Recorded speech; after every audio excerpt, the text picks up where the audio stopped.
breakthrough of my life. After all the today, I've been waiting for you. Hello and welcome, folks, to another edition of RSF Radio. I'm your host, Joe Monday, and today is October 12th, 2017. Man, my house smells so good right now. I made some pizza, some homemade pizza, but just starting from the dough, going to pizza form, taking it from dough, taking all the ingredients, working some pizza magic, and turning it into an actual pizza that you can eat, like it's actual food. Hot pro tip for making pizza, and this is some secret pizza tech, secret pizza tech. One, either get a pizza stone for your oven or a cast iron skillet for just like a big old cast iron pan for making pizza. Just make sure your dough is all nice and crispy. You know, it gives you good, consistent pizza dough in your cook. Then the actual secret tech is before you put the pizza in the oven, melt up some butter, mince some garlic, press some garlic, get that in there, heat up that butter, get like a garlicky butter. You rub that garlic butter all around the crust of the pizza, so you got like a buttery crust, a buttery garlicky crust. Then take that big kosher salt, sprinkle it all around the edge. You turn your pizza crust into breadsticks, and then you don't have to throw away your gross pizza crust because it's all burnt up and bad and tastes like just pizza dough. No. Secret breadstick pizza crust. It's good tech. Trust me, folks. That'll bring you to pizza making finals. That's like some scrub killing tactics right there. Well, anyway, folks, it's your first time listening, this is a show not about pizza. I wish it was. It's a show where we go over the week in review of our Street Fighter. Actually, this one in particular is going to be special because we've got 2 weeks to cover, because last week's news was really just railroaded by the announcement of Street Fighter V Arcade Edition. So we're going to talk about a whole bunch of other stuff that is not that. We're going to touch on that a little bit just to point out a couple of threads that may or may not pique your interest. So let's kick off the back, kick it off starting from last week's posts. Here's one. Core Gaming produced a really great video, I think, which is how Infiltration uses training mode. This is just a well-produced video. Infiltration goes over a lot of really good tactics as to what you would want to do in training mode, how training mode is useful. This is kind of valuable to any level, really. It's at a higher level it's useful, even at a lower level it's useful, and also it's just really well edited and kind of funny. Infiltration is a very entertaining person, so highly recommend go checking out that video from Core Gaming. Share the link later. I'll share all the links either in the description of the podcast or down below if you're watching this on YouTube. All right, next one. So this thread right here, I actually love the way that they compile this information. Be it what it may, in terms of what they're actually showing in terms of Ken Tech, that kind of, I'm kind of even like uninterested in that. Like the Ken Tech is actually, there's some cool stuff that's being shown here. But what they did was they took all the Ken Tech, instead of just writing it down or recording a whole video, they made an album of GIFs. So, like, look at this album of GIFs of, like, cool Ken Tech. Oh, see, that overhead setup doesn't work if they quick rise in the corner. I just learned that by looking at a GIF. I don't know, there's like 12 of these things of, like, reels of GIFs that show you how to do stuff. I don't know, I just think I've never seen information really packaged this way before in terms of teaching players particular character-specific tech. So I'd be keen to look at some more tech in GIF form like this in the future, if you are a content creator. All right, moving on to the next one, though. Speaking of information, here was if you're into the, like, how things are made, if you want to go inside baseball a little bit of in particular frame data and how your inputs are being read by the game. There was a tweet made by WYDD, Loic Petit, and it's interesting to see all of the information, at least displayed in this way, at least outed in this way. In particular, something I thought was interesting was how long your buttons are buffered for in Bullhorn Charge. And I don't know if this is true I think this might be true for all hold and release special moves, but something interesting here is that it gives you a 6-frame buffer after you've released to have that special move come out. And in my mind, the only thing that I can think of was you're caught in an animation of something and release the button 6 frames too early before you leave that animation, then the special comes out. And that kind of got me thinking as to times when I played Birdie, where I do a chain cancel, and then when I release all the chain cancel, I do a bullhorn, and I think that can't be. I totally released the button, but really I was holding that kick button for too long, and I guess I released it within a 6-frame buffer of when Birdie recovers fully from the chain cancel. So there's just some interesting stuff to see how long your inputs are stored. It's actually pretty interesting. All right, moving on to the next one. Another Inside Baseball post.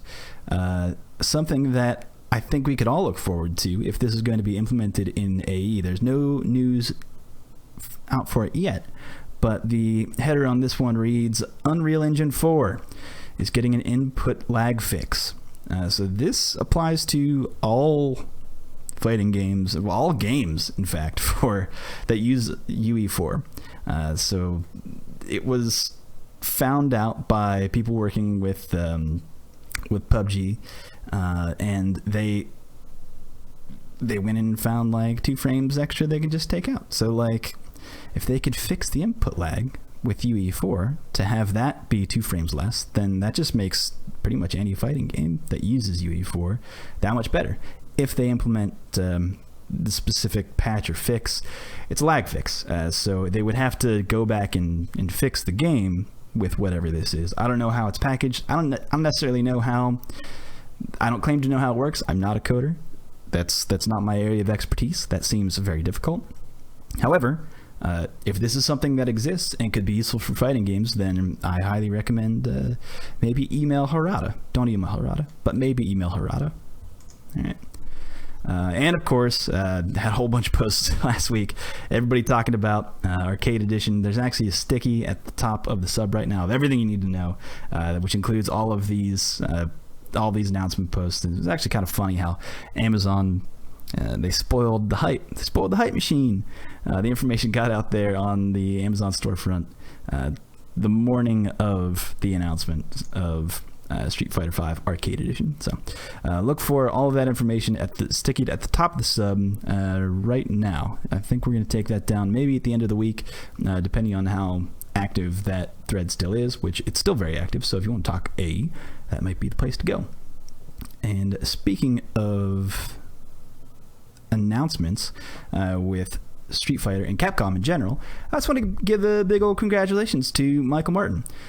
He was hired as a let me get his title right. I can't remember exactly what his title is, but basically a CPT PR kind of guy. He's gonna do this Wake Up Wednesdays thing every Wednesday, and it's a wrap up of kind of everything that's been going on in the CPT, which kind of a little segue into what people are used to at the end of the show. One of the last things I typically do is go over tournament results for the past weekend. But what this show does, the Wake Up Wednesday with Michael Martin, is he goes over pretty much in detail of all of the events that happened, and he has videos to show, highlight reels of those tournaments. So it's actually a really good wrap up of what is happening in the world of the CPT, not just Street Fighter, but it covers Marvel as well, any Capcom game. Not so sure where that's going to lead to and what's going to come back, because he was actually asking in the sub for what do you want to hear. So this is actually a good opportunity for the users of our Street Fighter to hop in there, which was this post here in Wake Up Wednesdays. And you can tell it's Michael Martin from the little Capcom logo. Social media manager for the CPT is his title. And let him know what you want. If you want him to cover less of the CPT, maybe talk about some other stuff. I don't know what you guys want, but hit him up. That's so fine. He's asking for your advice, so let's work with him. He's a nice guy. He's a great guy, and I highly recommend checking out those videos that go up every Wednesday. They're like Wednesday morning, whatever morning is for Pacific time. I don't know when that is. 9 o'clock. They do late mornings on the West Coast. Anyway, no matter. Okay, but now to this week. Early news this week was that Punko's back. He's back, and he's playing. I saw a really cool set between Punko and Zizzy earlier this week, but apparently things are okay. Things have worked out. If you haven't been following the news, he had to take a step back from following the CPT due to personal reasons, but he's putting it in full force now. So he's back. So whatever happened in his life, I'm glad that those things have all been figured out and back on track, whatever's going on. So big ups to Punko, and I can't wait to see him in tournament. He is a very entertaining player, and I really like his Abigail. His Abigail is actually very entertaining. Big damage, big risks. It's a fun. Every match is a fun match, to put it that way. Okay, the next one, Brian F. back with a great video on respecting your opponents and assault management. I think that was kind of a theme this week. A lot of posts about managing your mental state, learning how to take a loss, learning how to learn from mistakes. A lot of that was going on this week, but this is very good, succinct video. It's only 4 minutes long. Go check it out. Go follow. If you are not following Brian F's YouTube channel, I highly recommend going to do that, because especially if you have a lot of trouble with the Balrog matchup. He plays Balrog, and he has a bunch of videos out there basically explaining how to beat typical Balrog bullshit in Street Fighter V. So I highly recommend checking that out. If you follow and watch those videos, you have no excuse when you get blown up by a Balrog. There are ways to defend against it. Trust my man. Okay, follow this guy on Twitch, YouTube, and Twitter. Those are all of his links. We'll share that in the show notes. But go check out that video. And he's just he has a good mindset when it comes to respecting your opponent and assault management. So highly recommend checking out this video. Okay, moving on. This one, speaking of CPT, a bit earlier, Punk is guaranteed first seed. We know that because we ran the numbers. Big thank you goes to Over Jimmy. And he compiled he collected all this data on all the players, and it's not just who's already qualified or what they've already won. It's also like who's at risk right now and who's out. Not just top level. Like, go dig into the comments of this post if you are interested at all in the current standings for CPT events. Highly recommend checking this one out. There's just a lot of really interesting information listed out in this post. It kind of gives you a very good understanding of who's played strong throughout the year, who's at risk right now, and maybe just if you have a question about CPT points, ask this dude, ask Over Jimmy, because he put in work. There were times where people asked what's the one down here? I gotta scroll down a bit. But yeah, just asking what kind of characters are gonna be, and then he did a whole listing of characters. So there's some really cool information in this thread. Highly recommend checking that one out. Okay, moving on. This one just discusses SF5A's good question, and I pull up this thread because there was just so much discussion in this particular thread it's interesting to see different people's takes on what they want changed in AE. Some of them I think are totally hot garbage. You might think that too. Don't necessarily downvote it if someone's just expressing an opinion. Only downvote if someone brings something to the table that is like not bringing any kind of conversation up. If someone's just shitting on stuff or whatever, maybe downvote that. That's fine. But like, just because it's not a disagree button. Let's put it this way. At least engage, okay? And there's some interesting opinions in here. Some things I agree with, some things I don't. Maybe it's just a good place to start if you're looking forward to if you're excited about it. Maybe there's a thread you want to check out. And again, back to Wake Up Wednesdays with Michael Martin. He posted the second one, which is just yesterday. So he's only done 2 episodes so far, but I find it to be a really useful source for just collecting all that data. If you're busy on the weekends, maybe you were at an event and couldn't catch up the following day, all you gotta do is hit it up on Wednesday, and then you know. So again, congratulations to Michael Martin for his position as social media manager at Capcom. Right. So I promised some people earlier. This would be typically the part where we talk about tournament results. Not going to do that because Michael Martin's job is to basically go over all that stuff anyway. Why double down? What I'm going to do next is, we didn't get to user questions last week. I think there were a lot of really good questions last week from listeners. So we're going to kind of hit a bunch up right now. The first question comes in from Pineapple Hour. It's a fun name. I like that name. This question is, who do you think are the best grappler players right now? Strictly sticking to Street Fighter V, I'm going to go out and say that for Geef players, there's a bunch of good Geefs, but obviously Itabashi, top of the list, best Geef, in my opinion. And we got like Stupendous. You could say Snake Eyes. I consider him more of an Akuma player. The question in particular is best grappler player.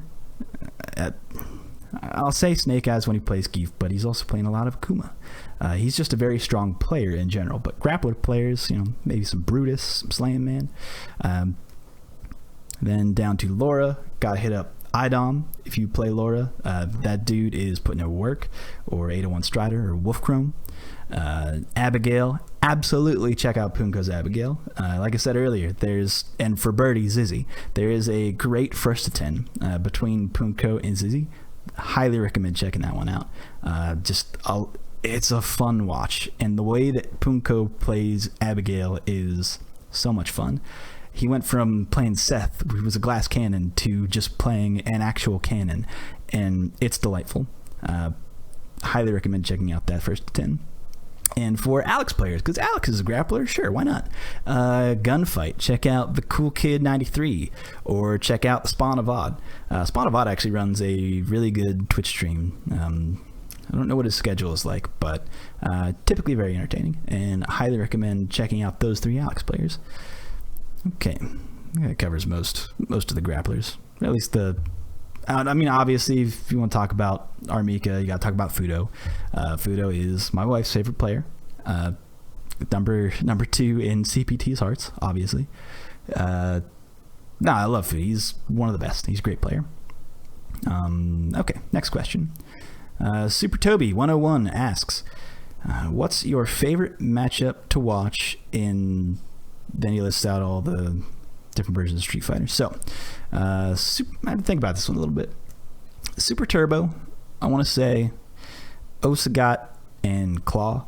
I like this matchup because Claw has a lot of answers that some characters don't to Sagat, and it's fun to watch them play around each other. Claw's mix-ups are great, but again, then Sagat has ways out of the mix-up. It's fun, it's fast, there's high damage on a couple ends. It's a good, in my opinion, one of the better. Or like Sagat and Balrog, that's another fun one. E Honda and DJ, I think, is fun because it's kind of difficult for Honda. So if you watch someone do that well, that's an entertaining match. Okay, Third Strike. I would just say Kuroda's Q versus Makoto or any Chun.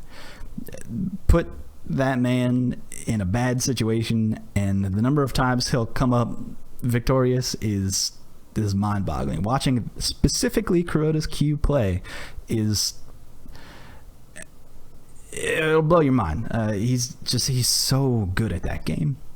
But if it's not Kuroda, then it's just watching someone fight a very tough matchup, and it can be very hard because Q does not have very good options against Makoto at all.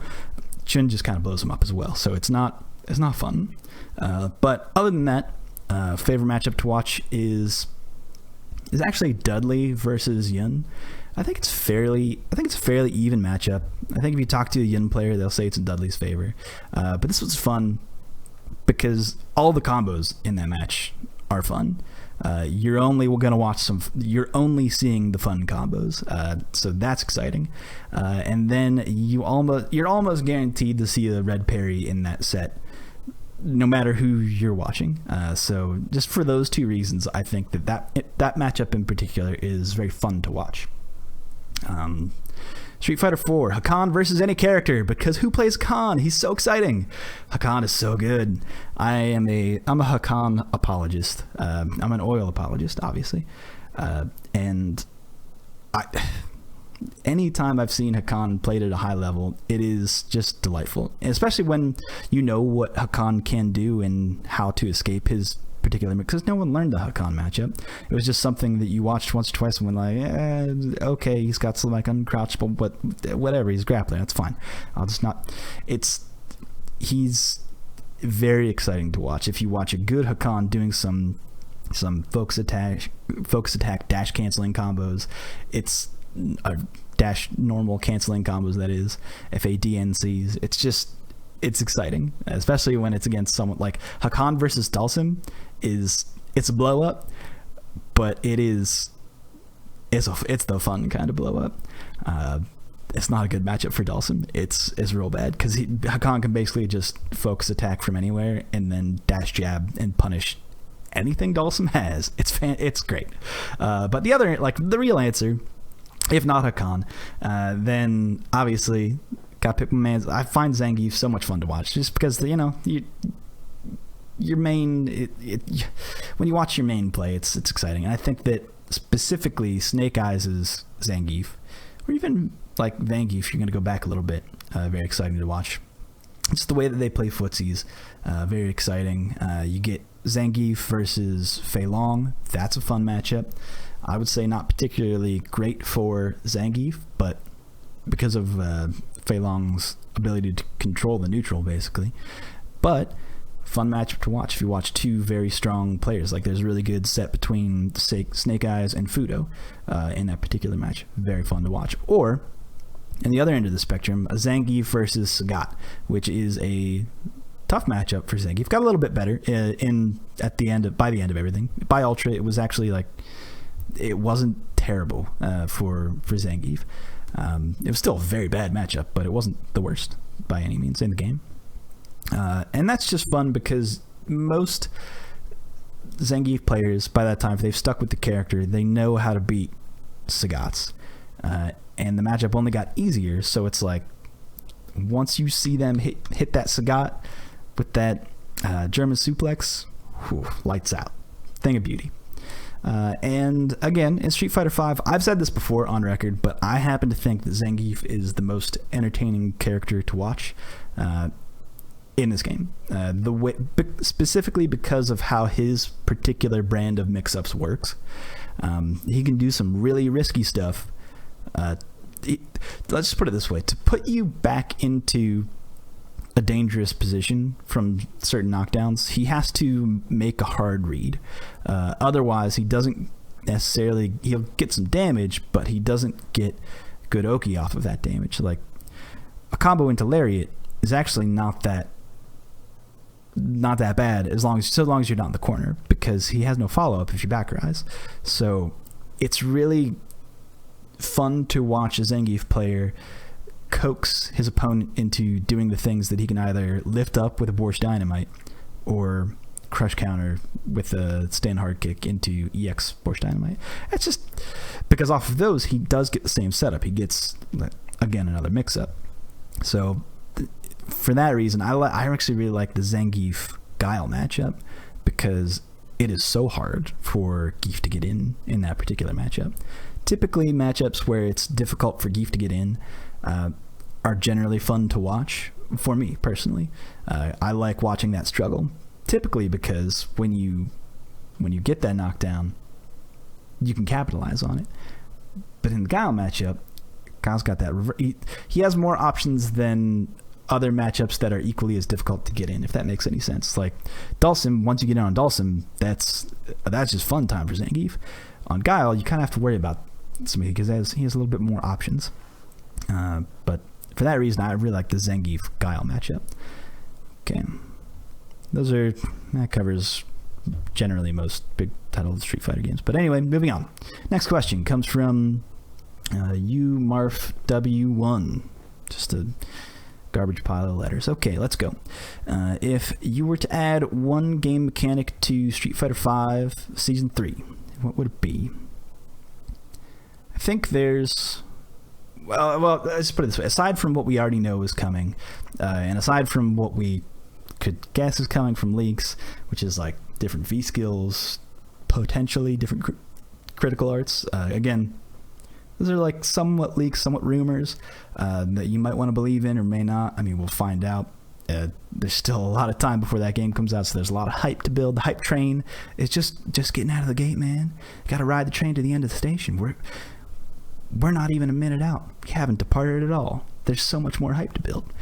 So I imagine that there'll be like V-skill announcements later, things that will change the way that you play your character, to loosely quote, oh no. But other than that, I think what I would want to see, something that Daigo said, and then a flip on that, something that he said that he wants in the game that I tend to agree with because I think the combos in this game are really easy, is perhaps bonus damage for actually landing a perfect link, because there are like technically one frame links. I'm doing air quotes for the listeners. There are technically one frame links in this game, but they're not really one frame links because of the input buffer. They actually turn into like 3 frame links, so they're not difficult at all, especially if you're double tapping. There's so much room for fudging around. You can just mash pretty much any combo out.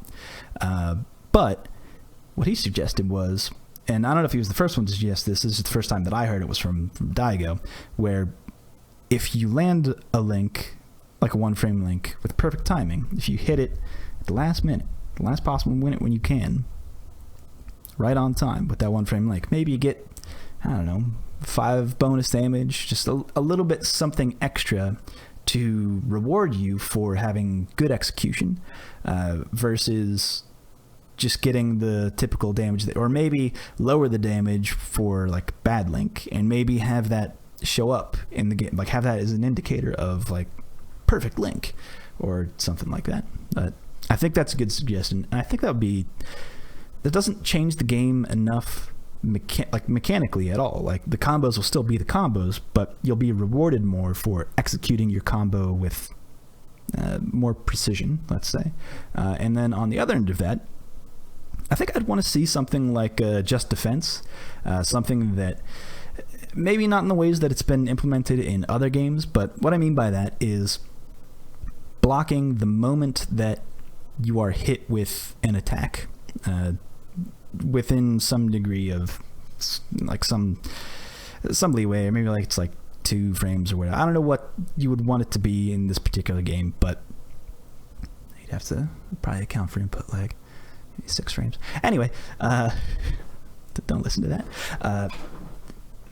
Something where you block the moment that you're hit so that maybe your opponent doesn't get as much advantage on block. Maybe if they hit you with something that's +2 and you do a Just Defense, you have the advantage. Maybe you're +2. Maybe you can steal back the advantage by blocking perfectly. I think that could raise some interesting situations for characters that have really good frame trap tick throw games. I think that is beneficial for characters who have very obvious meaty setups. We've seen them all at this point. All the meaty setups that you've seen so far, there is nothing really that new under the sun in terms of Oki that is brand new. Well, there is some like fun Urian stuff that comes out here and there, but typically you see a knockdown, they dash in, crouch light punch, or something similar. But if you know that crouch light punch is coming and you know to just defend it, then maybe you get the advantage at that point. Maybe it's not a punishing advantage, but maybe it's just a little something extra to reward you for doing a risky style of block. But I think that could be fun. That would really change the balance of the game, but I think it could be fun. Why not mix things up?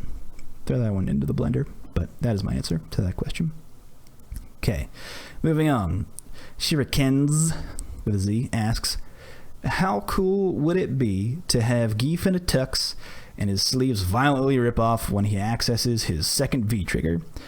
To which I respond, I maintain that all characters, this is the platform that I stand on, that all characters, man, woman, and child, deserve to have an alternate tuxedo or suit costume that goes for every character. Just put him in a business suit. Put him in some business pants. See, Chun-Li in a pantsuit. That's strong and sexy. That's powerful. Chun. Just going to do some deals on the market, like a business person would say. That does business. I'm not a business person. I do not wear a suit to work. I don't know what they would say, but I maintain that all characters, like seeing Ryu in a suit, that'd be cool. A Geef suit obviously would have sleeves just ripped off because his muscles are bulging and huge. You can't contain those guns in a business suit. They'll make a holster for a suit that is capable of maintaining those guns. The sleeves would already be ripped off is actually the answer to this user's question, but I still maintain, stand on a platform, all suits for all characters. Come on, Capcom, give it to me. I want to see it. Okay, moving on. Fraggy asks, what do you think would make Fong a stronger character? What does he need and what does he lack? I think Fong, in general, I think he lacks the ability to combo from light normals that aren't perfectly spaced to land a meaty stand light punch into stand hard punch. He can't get anything off of it. So in situations where he might see that you're at -2 and he wants to press like a light punch or a light button, he could do that, but he typically gets nothing off of it for stealing the advantage unless he lands counter hit. So I would just want to see something. Maybe it's just light punch sleeves, light punch Satoja that he can combo into. That kind of change, you might have to do something to change the balance of how that works. You might have to tweak some damage here or there, but not being able to combo off of lights consistently is something that basically all characters can do.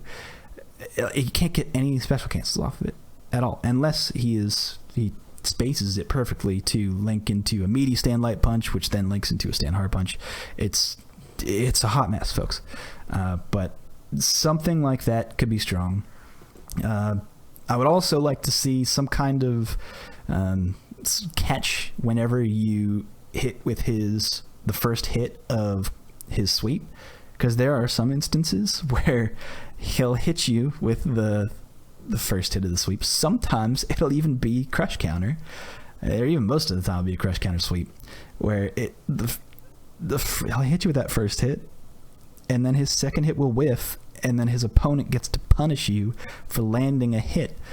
And it boggles my mind that it is like, I mean, it makes sense from a hurt box perspective. Like in this game in particular, there's even some characters that you see intentionally get counter hit or stuffed where their hurt box will move backwards based on whatever normal they pressed.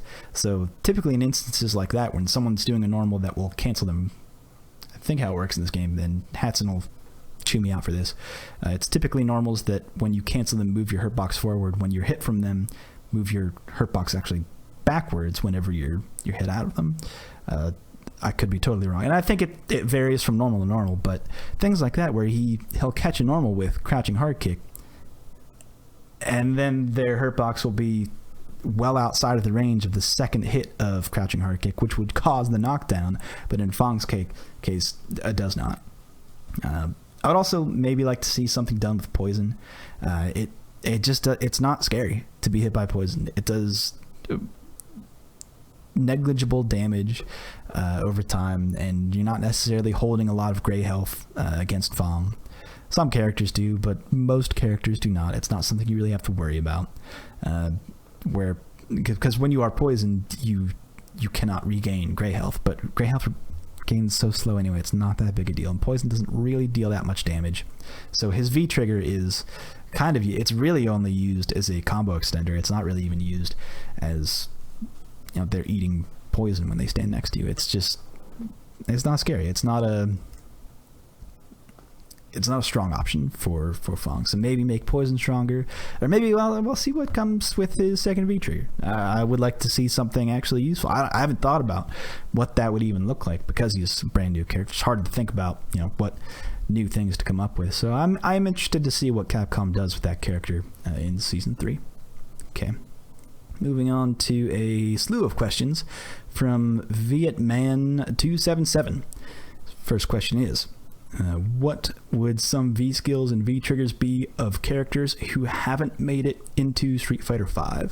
This is more of a conceptual question, so I'll kind of go over this one quickly. I think first, characters that aren't Street Fighter V that you might want to see in Street Fighter V. I don't necessarily know if I want to see Q in Street Fighter V. I love Q a lot. Not necessarily sure I want to see him in it, but if he were in Street Fighter V, I think it'd be really easy. V skill, make it do the same as his taunt, which is it gives him more health. It doesn't recover his health, it just gives him more health based on how much health is remaining. The percentage stays the same, but it'll take more to kill him from that point. Just make it have slow startup and guaranteed setups off of, well, maybe not guaranteed setups. I don't know how it would be, but in terms of balance, but I'd like to see that. And for his V trigger, I think could work too. It would be basically what I would want to see with his V trigger is him go into the total destruction, which is his third super art. What that was when it was a 2-part super art. You'd first have to activate it, and then you had access to 2 different moves. One was a grab, and one was a strike. And both of them did huge damage. He would either jump forward and hit you, or just grab. You would have a short range grab, and then he would just explode. And that dealt big damage, and it could be fun to see him activate that V trigger, be in that mode, see that thing clicking down, and then during that time, he can either hit you with a very strong grab or a strike. And I think especially in this game could cause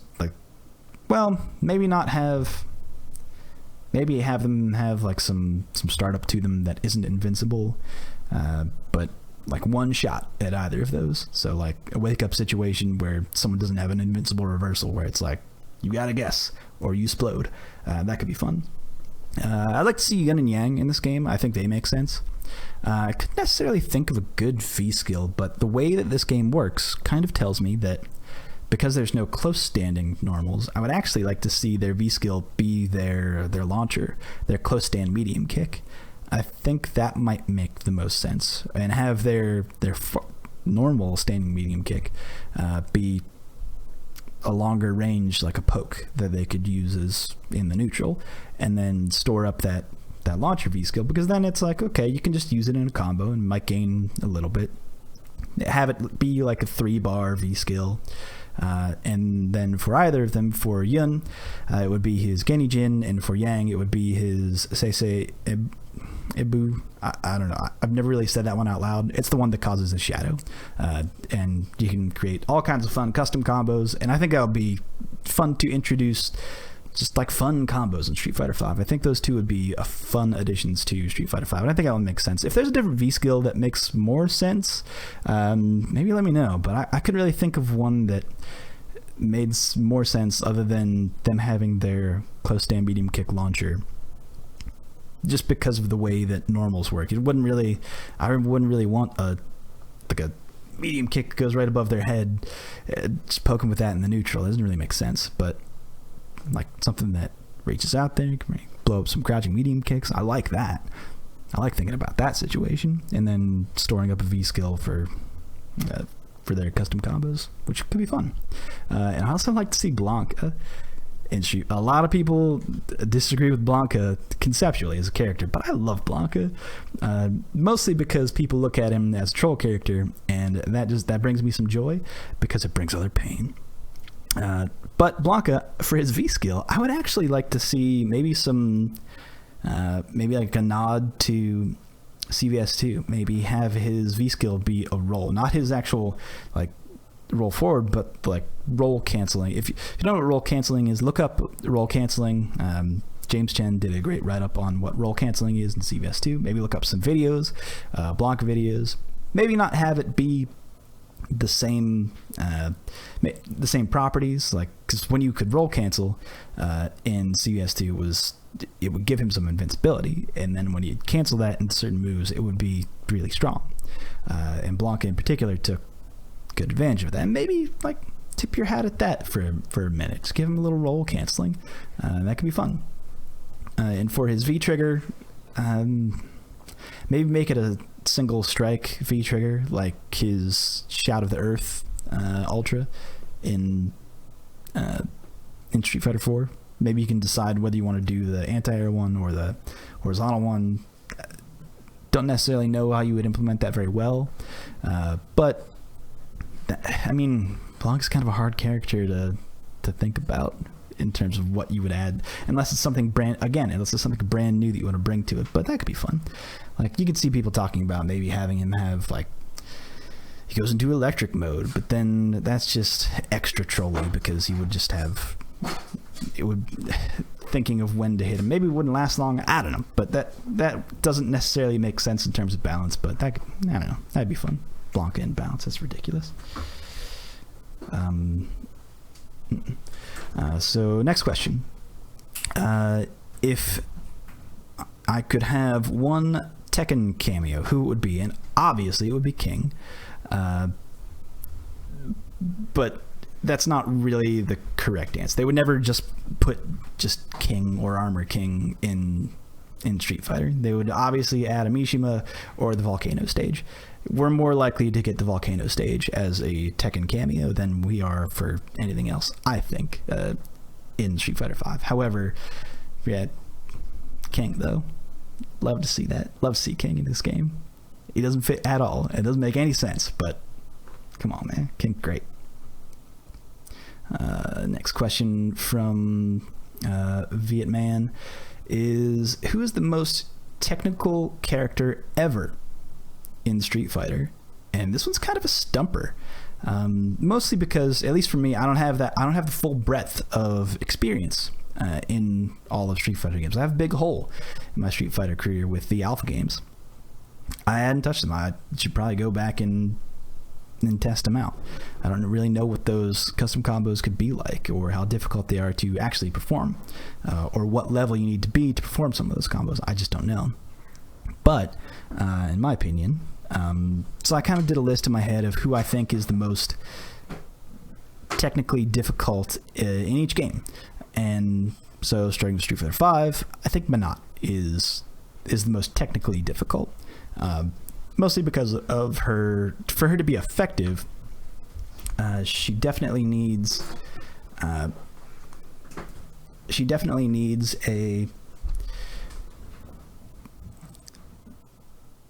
to be able to combo effectively with her V trigger, which is sometimes not easy to find the correct mix-up, or if you're not the right spacing. But watching some of those really interesting and fun Menat combos, the long ones that last forever and deal all that damage, that's exciting. That's my dog. Then Third Strike. I'm sorry, I skipped over 4. 4, I think it's Sea Viper. You can make a good argument for other characters, like I might even argue Hakan. I wouldn't argue Hakan. I might try, but I'm not going to try and sneak that one in there. But Sea Viper, Seismo cancels. They just require a lot of dexterity on the sticks. Exciting to watch good Sea Viper players like Wolfkrone or Latif. Those were some fun ones to watch back in the day. And Third Strike, I could say Urian based on needing to know like charge partitioning. Just getting over that barrier can be difficult for some players. That seems like just from a technical standpoint of the base level of what you need to do to play that character. Like in Street Fighter 4, Sea Viper is not really that effective unless you're using Seismo cancels. Urian is not effective unless you're using particular charge partitioning, things like that. So I think that, and Street Fighter 2 is not that execution. Street Fighter 2's execution is based on fighting the engine of the game, I would say, but I wouldn't say it ranks in terms of technical difficulty overall. I would say it is actually now I think about it, maybe Zangief in Street Fighter 2, because of how difficult it was to initially do the 360 input. There are a lot of people who thought up of look up the flick technique because you needed the 360 input. It's not like easy inputs these days where all you need is a half circle plus any up direction. It wasn't like that back in Street Fighter 2. You had to do a full 360, and in that like a standing 360 with Zangief was not easy. What they would do was like bring the stick over to a left or right position and give it like a flick. I couldn't do that, and I think it depends on the kind of stick that you play on as well. The kind of gate that matters as well. But it's maybe Zangief ranks. I don't know who I'd put at the very top of that list is who is the actually most technically difficult, but those per game I would say are the most technically difficult. Okay, last question comes in from Shepherd80. Is it bad for Street Fighter to have new characters in the top tier lists and iconic characters for Street Fighter franchise like Ryu or Chun at the bottom? And I think the answer is actually yes. I think it is bad to have iconic characters at the bottom of the tier list, because that means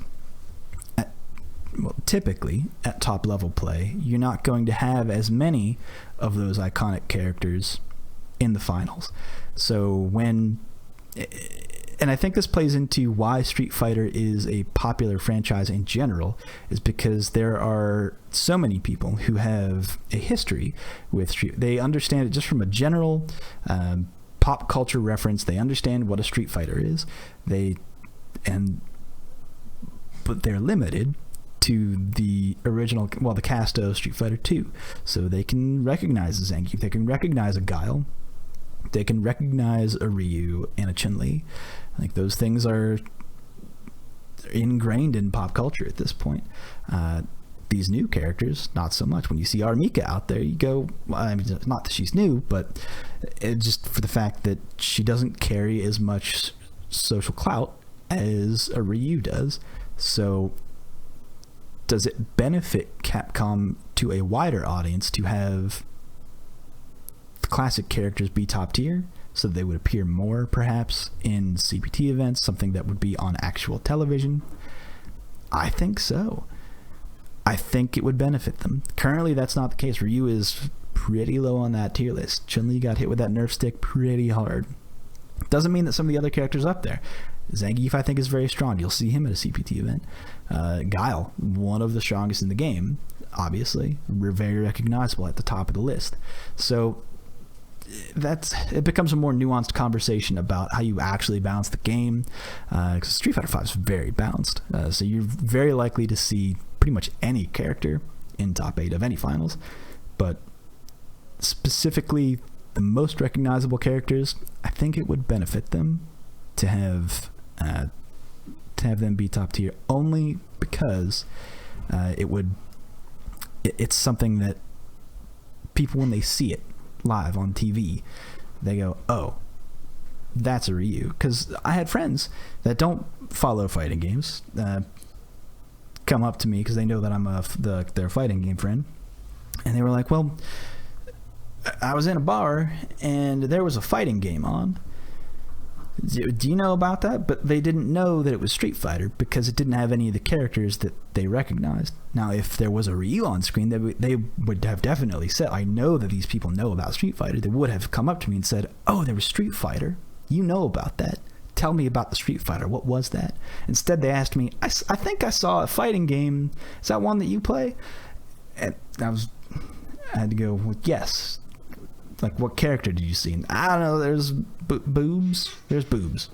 And I was like, well, that was Allura. But anyway, different conversation. Next conversation, because you don't want to talk about that when you're hanging out with friends. But anyway, that will do it for user questions this week. Sorry, that's my dog. That's my little Brickster. He's the cutest dog ever. That's actually the next question from user, my wife. Is Brick the cutest dog? Yes, he is. Obviously, that is the answer. Okay, finally, wrap up the show, we always go to, and my dog did something funny. To wrap the show, we always go to a historic match in the FGC, and this one, I would bring it up for a different reason, actually. Just so you should watch it, and that is the match between Ricki Ortiz and Wolfkrone. This was at UFGT 8. This was Super Street Fighter 4 AE 2012 edition. This was in top 4. This is the match where most people know it for the "what are you standing up for?" because Wolfkrone celebrates too early and then goes on to lose the match. However, watch this match from a different angle. Look at it in terms of how these players are adapting to each other, how they are testing each other, and where they make changes in their games to have that fighting game conversation. It is, when you look at it that way, it's a fascinating match. And then you have the fun at the end of the "what are you standing up for?" So that's just a little cherry on top. But highly recommend going back in there and checking out that match. Again, that's Wolfkrone as Sea Viper and Ricki Ortiz as Rufus at UFGT 8 in playing Street Fighter 4. So check that one out. We'll link in the comments or down below, depending where you're watching. But that'll do it. That wraps it up for another edition of RSF Radio. I'm Joe Monday. You can find me at Super Joe Monday on Twitter or anywhere on the sub as Joe_Monday. Again, users write in. Please rate and review on whatever device you are listening to this podcast on. Smash that crush counter, that like button. And all that other social media stuff. That about wraps up our show. Catch us every Thursday. This has been another episode of RSF Radio. Until next time, folks. Take care.